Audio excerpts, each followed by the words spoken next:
नमस्कार दर्शक बंधु आज यही नूतन भिडियो आपण मानकु स्वागत। दर्शक बंधु भगवान नाम को स्मरण करी बाछंतु गोटिए नंबर एवं जानतु आपणक भाग्य रे अति शीघ्र केउ खुशी खबर आसीबा पाई जाउछि एवं एहा सहित आपणकर किछि गुप्त रहस्य।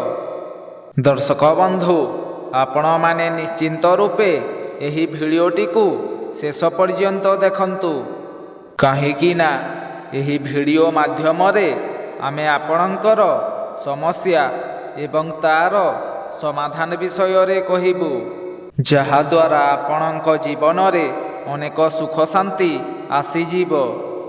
दुनिया रे एमिति केही भी नाहंती जहा जीवन रे दुख नाही। समस्तंक जीवन रे किछि ना किछि प्रत्येक दिन समस्या लागी रही थाए।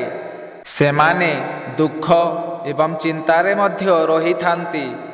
भगवान समस्तंकु किछि ना किछि दुख देई थांती एवं ता सहित सुख मध्य देई थांती। दर्शक बंधु आपण स्क्रीन उपरे दुईटी नंबर देखुछंती।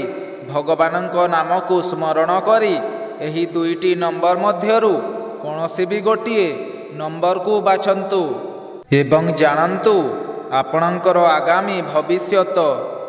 आपण मानक पाई 10 सेकेंड समय रहिछि।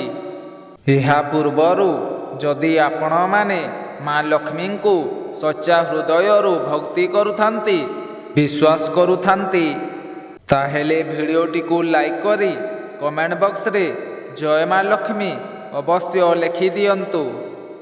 तेबे दर्शक बंधु जदि आपण 1 नंबर संख्याटी को बाछिछंती ताहेले आपणक विषय रे आपणकर भाग्य कोन कहुछि। आपणकर वर्तमान एबे दुखर दिन दूर हेबाकू जाउछि। जहा भी समस्या आपणक जीवन रे चालुथिला एबे वर्तमान ताहा दूर हेबाकू जाउछि। बहुत दिन हेब आपणकर कोनोसी कार्य रे बाधा सृष्टि होइथिला। कार्यटी संपूर्ण हेबा पूर्वरु बंद होई जाउथिला।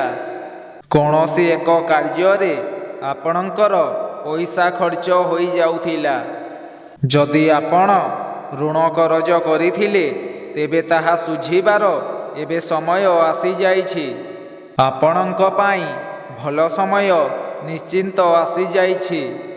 आपण वर्तमान जेउ भी कार्य रे हाथ देबे ताहा संपूर्ण भावरे सफल हेब। आपण आउ निराश हुअन्तु नाही। जहा भी किछि समस्या थिला ताहा एबे दूर हेबाकू जाउछि। तेबे दर्शक बंधु आपण तो प्रथम संख्याटी को बाछिछंती। तेबे आपण जानी रखंतु कि आपण समस्त कार्य रे निश्चिंत भावरे प्रथम हेबे। आपण समस्त क्षेत्र रे सफलता प्राप्त करिवे। आपणक जीवन रे समस्त सुख सुविधा आसी जाइछि बोली भावन्तु। आपणकर समय वर्तमान सुखमय हेबाकू जाउछि। किछि कार्य को करिबारे विलंब होई पारे किंतु आपण सही कार्य को करिबा द्वारा निश्चिंत भावरे सफलता प्राप्त करिवे। आपणकर खराप दशा जोगु आपण बहुत कष्टरे थिले। ग्रह मानकर खराप दशा जोगु आपण बहुत जंत्रणा मध्य पाउथिले किंतु से परिफल एबे आपणंकु आउ भोगिबा पाई पड़िबनी। शारीरिक पीड़ारु आपण निश्चिंत रूपे आरोग्य लाभ करिवे। जदि आपणक जीवन रे कोनोसी रोग जंत्रणा थिला ताहा मध्य एबे संपूर्ण भावरे दूर होई जीव। आपण यह निश्चिंत रूपरे चेष्टा करिवे कि कहा पाई आपणक मनरे आसक्ति भाव न रहिबा दरकार। आवश्यक ठारू अधिक काहाकू भी आपण विश्वास करंतु नाही। दर्शक बंधु आपण माने निश्चिंत भावरे जानिथिबे कि प्रत्येक मनीष ତାଙ୍କ ଜୀବନରେ କିଛି ନା କିଛି ସ୍ୱାର୍ଥ ରଖିଥାନ୍ତି। ଆପଣ ଯାହା ପାଇଁ ମନରେ ଆସକ୍ତି ରଖୁଛନ୍ତି ସେ ଆପଣଙ୍କ ପାଖକୁ ଆସିବେ ତ ନିଶ୍ଚୟ, କିନ୍ତୁ ସେ କେବଳ ତାର ସ୍ୱାର୍ଥକୁ ପୂରଣ କରିବା ପାଇଁ।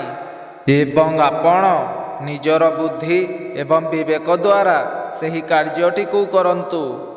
କାହାକୁ ବିଶ୍ୱାସ କରନ୍ତୁ ନାହିଁ, କେବଳ ନିଜ ଉପରେ ସମ୍ପୂର୍ଣ୍ଣ ଭାବେ ଭରସା ରଖନ୍ତୁ। ନିଜ କର୍ମକ୍ଷେତ୍ରରେ ବିଶ୍ୱାସ ରଖି ଜୀବନରେ ଆଗକୁ ବଢ଼ାନ୍ତୁ। ତେବେ ଦର୍ଶକ ବନ୍ଧୁ, ଅତି ଶୀଘ୍ର ଆପଣଙ୍କ ଜୀବନରେ କେଉଁ ଖୁସି ଖବର ମିଳିବା ପାଇଁ ଯାଉଛି ତାହା ମଧ୍ୟ ଆପଣ ଜାଣି ରଖନ୍ତୁ। ଦେଖନ୍ତୁ, ଆପଣ ଯେଉଁ ଦୀର୍ଘ ସମୟ ଧରି ସମୟ ଦେଉଛନ୍ତି, ଅର୍ଥ ଲଗାଉଛନ୍ତି, ସେଥିମଧ୍ୟରୁ ଆପଣଙ୍କୁ କୌଣସି ଶୁଭ ଖବର ପ୍ରାପ୍ତି ହୋଇପାରେ। ଯଦି ଦୀର୍ଘ ଦିନ ଧରି ଆପଣଙ୍କର କୌଣସି କାର୍ଯ୍ୟ ଅଟକି ରହିଥିଲା, ତାହାର ଖୁସି ଖବର ମଧ୍ୟ ଆପଣଙ୍କୁ ବର୍ତ୍ତମାନ ପ୍ରାପ୍ତି ହେବାକୁ ଯାଉଛି। ସମସ୍ତ କାର୍ଯ୍ୟରେ ଆପଣଙ୍କୁ ସଫଳତା ମିଳିବ। ତେବେ ଦର୍ଶକ ବନ୍ଧୁ, ଏବେ ଆସନ୍ତୁ ଜାଣିବା 2 ନମ୍ବର ସଂଖ୍ୟା ବିଷୟରେ। ଯଦି ଆପଣ 2 ନମ୍ବର ସଂଖ୍ୟାଟିକୁ ବାଛିଛନ୍ତି, ତେବେ କ'ଣ କହୁଛି ଆପଣଙ୍କର ଆଗାମୀ ଭବିଷ୍ୟତ ବିଷୟରେ ଏବଂ ଆପଣଙ୍କୁ କେଉଁ ଖୁସି ଖବର ଅତି ଶୀଘ୍ର ମିଳିବାକୁ ଯାଉଛି, ଆଉ ପୂର୍ବରୁ ଆପଣଙ୍କର କ'ଣ ଘଟିଥିଲା ସେଥିପାଇଁ ଆପଣ ବହୁତ ଚିନ୍ତାରେ ଅଛନ୍ତି, ତାହା ମଧ୍ୟ ଜାଣିବା। ଦର୍ଶକ ବନ୍ଧୁ, ଦେଖନ୍ତୁ, ଆପଣ ତ ଏହି 2 ନମ୍ବର ସଂଖ୍ୟାଟିକୁ ବାଛିଛନ୍ତି, ତେବେ ଆପଣ ବହୁତ ଚିନ୍ତାରେ ରହୁଛନ୍ତି। ବ୍ୟସ୍ତବହୁଳ ଜୀବନରେ ଆପଣ ଏହି ଚିନ୍ତା କାରଣରୁ ବହୁତ ଦୁଃଖ ମଧ୍ୟ ପାଉଛନ୍ତି। ତେଣୁ କରୁଥିବା କାର୍ଯ୍ୟ ମଧ୍ୟ ଆପଣଙ୍କର ବିଗିଡ଼ି ଯାଉଛି। ଯାହା ପାଇଁ ଆପଣ ବହୁତ କଷ୍ଟରେ ଥାଇ ବି ହାତ ବଢ଼ାଇଥିଲେ, ସେ ମଧ୍ୟ ଆପଣଙ୍କ ପାଖରେ ନାହାନ୍ତି। ସେ ଆପଣଙ୍କୁ ଛାଡ଼ି ଚାଲି ଯାଇଛନ୍ତି। ଏବେ ଆପଣଙ୍କର ସାଙ୍ଗସାଥୀମାନେ ମଧ୍ୟ ଦୂରେଇ ଯାଇଛନ୍ତି। ସେସବୁର ମୂଳ କାରଣ ହେଉଛି ଅର୍ଥ। କହିବାକୁ ଗଲେ ବର୍ତ୍ତମାନ ଆପଣଙ୍କ ପାଖରେ ଅର୍ଥର ସମସ୍ୟା ଦେଖାଦେଉଛି, ଯାହା ପାଇଁ ସମସ୍ତେ ଆପଣଙ୍କ ଠାରୁ ଦୂରେଇ ଯାଉଛନ୍ତି।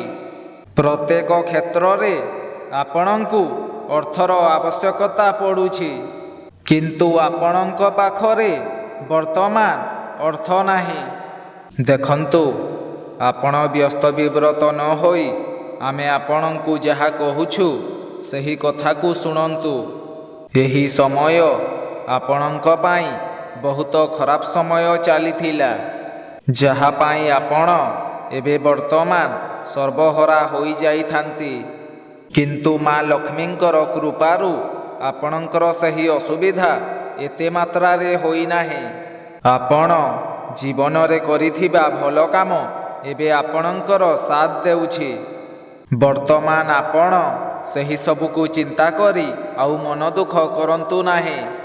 ଏହି କିଛି ଦିନ ପରେ ଆପଣଙ୍କ ଜୀବନରେ ଅତ୍ୟନ୍ତ ଶୁଭ ସମୟ ଆସିଯାଉଛି। ଏହି ସମୟରେ ଆପଣଙ୍କୁ ଯଶ, ଖ୍ୟାତି, ମାନ ସମ୍ମାନ ପ୍ରାପ୍ତି ହେବାକୁ ଯାଉଛି। ଆପଣଙ୍କର ଧନଜନିତ ସମସ୍ୟା ଆଉ ରହିବ ନାହିଁ। ଆପଣ କାର୍ଯ୍ୟକ୍ଷେତ୍ରରେ ଅତ୍ୟନ୍ତ ଶୁଭ ଫଳ ପ୍ରାପ୍ତ କରିବେ। ଆର୍ଥିକ ସମସ୍ୟା ସବୁ ଏବେ ଆପଣଙ୍କର ଦୂର ହେବ। ଆପଣ ଯେଉଁ କଥାରେ ଚିନ୍ତିତ ରହି ଗୁପ୍ତ ଧନର ସନ୍ଧାନରେ ରହିଥିଲେ, ତାହା ମଧ୍ୟ ଏବେ ଆପଣଙ୍କୁ ପ୍ରାପ୍ତ ହେବାକୁ ଯାଉଛି। କିନ୍ତୁ ଆପଣ ସେଥିପ୍ରତି ଆଉ ଧ୍ୟାନ ଦିଅନ୍ତୁ ନାହିଁ, କାହିଁକି ନା ସମୟ ହେଉଛି ବଳବାନ।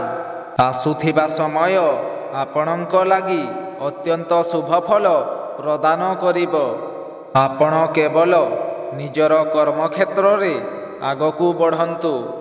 ତେବେ ଦର୍ଶକ ବନ୍ଧୁ, ଏବେ ଆସନ୍ତୁ ଜାଣିବା ଆପଣଙ୍କ ଜୀବନରେ କେଉଁ ଖୁସି ଖବର ଆଗାମୀ ସମୟରେ ମିଳିବାକୁ ଯାଉଛି। ତେବେ ଆପଣମାନେ ଜାଣି ରଖନ୍ତୁ କି ଆପଣଙ୍କ ସନ୍ତାନମାନଙ୍କ ପ୍ରତି ଯାହା ବି କିଛି ଅସୁବିଧା ଥିଲା ତାହା ବର୍ତ୍ତମାନ ଶୁଭ ସମୟରେ ପରିଣତ ହୋଇଯିବ। ଯେଉଁମାନଙ୍କର ସନ୍ତାନ ନାହିଁ ସେମାନଙ୍କୁ ସନ୍ତାନର ଖୁସି ଖବର ମିଳିବ ଏବଂ ଯେଉଁମାନଙ୍କର ସନ୍ତାନ ଅଛି ତାଙ୍କ ପାଇଁ ଆପଣ ଗର୍ବିତ ଅନୁଭବ କରିବେ। ଅଚାନକ ଆପଣଙ୍କୁ ଧନର ପ୍ରାପ୍ତି ହେବ। ତେବେ ଦର୍ଶକ ବନ୍ଧୁ, ଏହା ଥିଲା ଦୁଇଟି ସଂଖ୍ୟାର ଆଧାରରେ ଆପଣଙ୍କ ଜୀବନରେ କେଉଁ ଖୁସିର ଖବର ମିଳିବାକୁ ଯାଉଛି। ତେବେ ଦର୍ଶକ ବନ୍ଧୁ, ଯଦି ଆପଣ ଏହି ଭିଡ଼ିଓଟିକୁ ସମ୍ପୂର୍ଣ୍ଣ ଭାବେ ଦେଖିଛନ୍ତି ତେବେ କମେଣ୍ଟ ବକ୍ସରେ ଜୟ ମା ଲକ୍ଷ୍ମୀ ଅବଶ୍ୟ ଲେଖିଦିଅନ୍ତୁ ଏବଂ ଆପଣ କେଉଁ ସଂଖ୍ୟାଟିକୁ ବାଛିଛନ୍ତି ତାହା କମେଣ୍ଟ ବକ୍ସରେ ଅବଶ୍ୟ ଜଣାଇବେ।